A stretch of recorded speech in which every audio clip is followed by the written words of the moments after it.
Friday, June 22nd, 2018. We are at my Facebook page, and we'll start back from yesterday. We got this, as you can see, this is what they would call a mid-latitude cyclone. Now, this is a more typical for winter time. This is not a summertime type of system, but this is, here, I'll read what I got going on here. There's a giant dual land clone, that's just what I call it, land clone, with square shapes throughout the vortex over the center of the country this morning. The square is indicative of a phased array transmitter generating hot air over the storm via microwave energy. This evaporates the moisture trying to wrap into the vortex and will greatly exaggerate the weather conditions, such as high winds and large hail.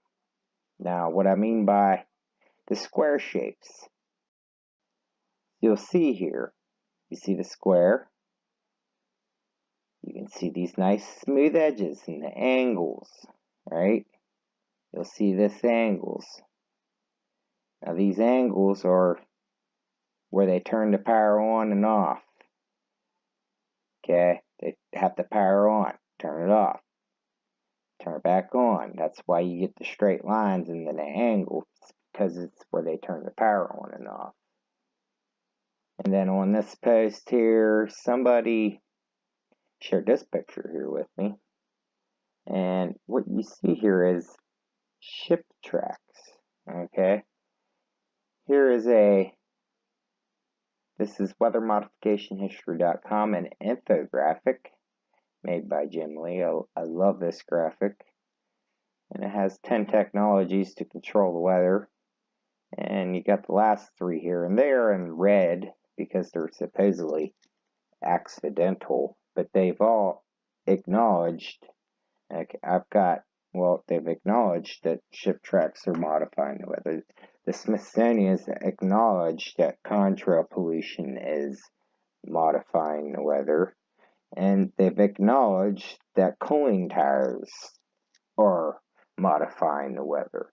Once they acknowledge it, to me, it's no longer accidental. So they know what's happening.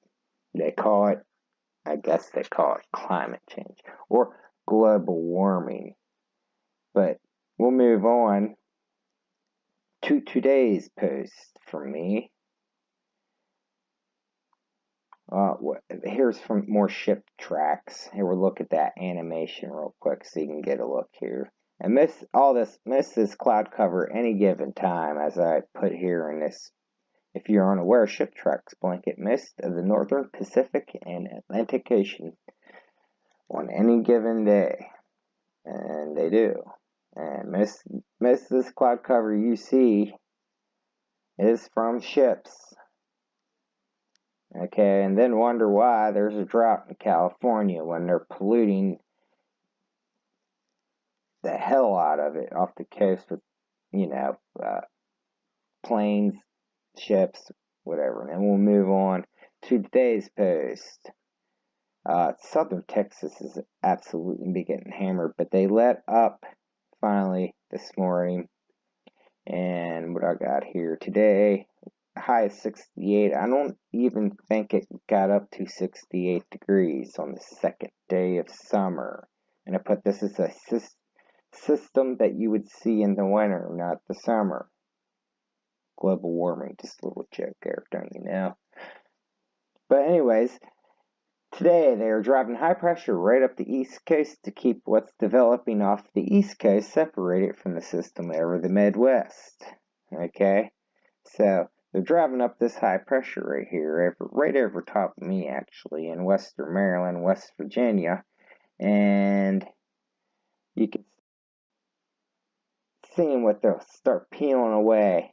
And this system will start spinning clockwise as this system continues to spin counterclockwise.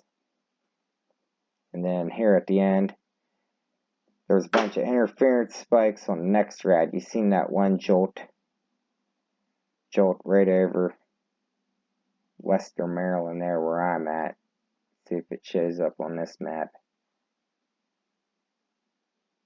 But I just find it an odd coincidence that this rib pattern just so happened to show up.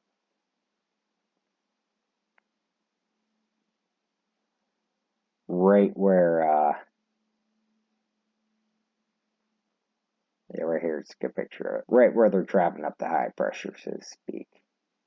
And like I said, this is what they're doing is peeling away. They're trying to keep these two systems separated. This off here and keep them separated. So this is peeling off, and this is going to start wrapping clockwise, and then this is going to get sucked into this vortex. And you can still see the square shapes and all into that. Here's a look at flooding, and yeah, it's not looking good. 147 locations are showing signs of flooding. Move on. We're at Weather Nation here. Here's a tornado in Missouri. Move on up. Here's something that I may want to cover in another video just by itself. A new theory finds traffic jams in the jet stream that causes abnormal weather patterns. Okay. A new study explains the blocking phenomenon. Okay, well, here's your jet stream. You see it? Now, basically, I kind of even talked about it just a minute ago, but they can install high pressure via microwave, okay? And what sometimes they'll call it a high pressure dam, or during the summertime a heat dam, and they'll stand that high pressure there. And what this causes is, dude, just look at it like, well, exactly what they say, a traffic jam. And what it does is squeeze, instead of this being nice and smooth, I think I got it open. Instead of this being nice and smooth, it jams it up. And like, I think even like a couple years ago, they said for the first time the jet streams dip below the equator. It's because they're jamming it up. They're installing high pressure, okay? What they're doing that with is with this thing here, HAARP. They can do it with NexRad and satellite, okay, because they got HAARPs on satellite. I know some of you don't believe in satellites, but anyways, we'll move on. So yeah, we'll talk about that another day. This article here about the jet stream blocking. But anyways, what I'm getting to is when they install that, it causes the jet stream to go way up and down, and usually, yeah, just think of it like an accordion. Like when you stretch out the accordion, the frills or whatever, they're more straight, but then when you close it up, then they go more way up and down, right? Like this jet stream goes like that. Well, if they put up a dome out here, then it may go down more and up more and then down more, or look like it's down here. But we'll move on to local weather, or not local, but most recent, to show you more what I'm talking about, where they're ramming up the high pressure here, right over top of me. They're ramming this up, and what they're trying to do is peel away this moisture. So you can see it's starting to go head east. Trying to peel that away and keep what's off here in the coast out of this vortex, which is spinning the opposite way, counterclockwise. Take a closer look at that. And and when they do that and they install this high pressure, like I said in that first, it intensifies the wind, the rain. You know, it's kind of like, I look at it like squeezing a hose. You know, you got the hose running, and then if you want higher pressure or whatever, you squeeze that hose, and then it comes out faster and more higher pressure. Move right along. Here's most recent image over top of us. Let's see if we pull up the watches and warnings. And, like, go figure, right where they're jamming up that high pressure, the watches and warnings are on both sides of that. It's because, like I said, it's like squeezing a hose. Here is most recent. This is more local for me. I'm up here in Western Maryland. And yeah, it's still raining outside. Not very heavy, but it's still raining. Here we're looking at, I don't know why it ain't moving along, but this is most recent. You know, Kansas here is always getting hit hard. I mean, but Kansas has got a lot going on. Coming off the Rockies here, there is a super darn in Kansas, 4 NEXRADs, and a large wind farm. Now, if you are or don't know about wind farms, because wind farms, when I go over this graphic, you do not see wind farms on here, do you? But we'll search up wind mills contrail. I already have it set up there. And then images. And then we can see here. What do we see? Windmills producing contrails. Okay. So this is another form of weather modification that I don't think anybody covers. I haven't heard anybody talk about windmills except for me. But yeah, we'll close that. Move on. Where were we at last? Yeah, for some reason this ain't playing. I don't know why. But we'll move on. Here is a closer view. This is the center of that mid-latitude cyclone. It's over the Midwest. Here's Indiana. You can see it's been right around there. I'm sure there's flash flood warnings and all there. Here is, oh yeah, that storm I was just talking about. This isn't the most recent, but you can see that. You can see the heterodyning going on here. Frequency waves caused probably, most likely by NEXRAD here. Here is Mississippi, Alabama getting hammered. You can see the plain trails type flares. This is from early this morning until about 3 p.m. NEXRAD activity.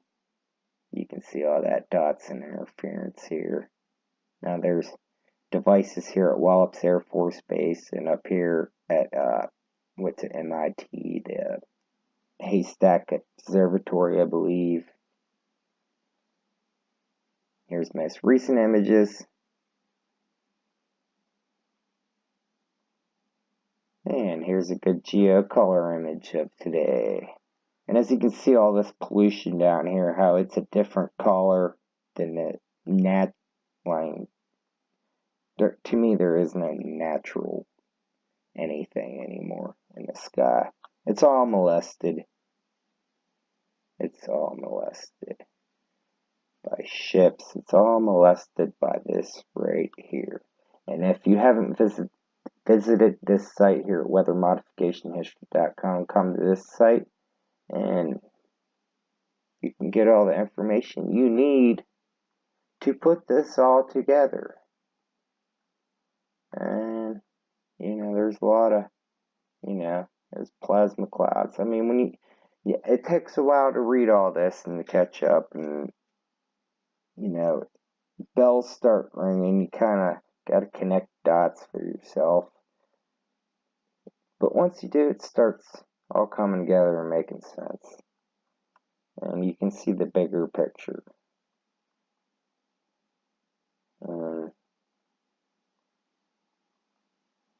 What I put here. Now, this is just my opinion. Unfortunately, because somebody said what they say. Something about, is anything untouched by man? I put, unfortunately, no. Man has molested the entire planet. I was looking through photos of Antarctica, and you could see the plane trails in the sky there as well. These trails that the ships leave are large enough to cover entire countries. If you ask me, I would tell you Earth's entire climatic system is being simulated and is most likely ran on a supercomputer, probably at CERN. That is just my opinion after 3 years of research. We, the psychopaths who control or yet run the world, broke the natural hydrological cycle. At 32 years old, I feel shorter, and quite frankly is why I don't give a shit about a whole lot. This quote is always in the back of my head. Yes, yes, Dr. Keith. You psychopaths have been free riding on us for quite some time now. And this is a geoengineer here, Dr. David Keith, and he said it's not really a moral hazard. It's more like free riding on our grandkids. But I'll end there, and I'll probably make another video here on this one coming up to go over it in better detail about the traffic jam and the jet stream. But that's my report for the 22nd of June 2018. I'll check back in at a later date.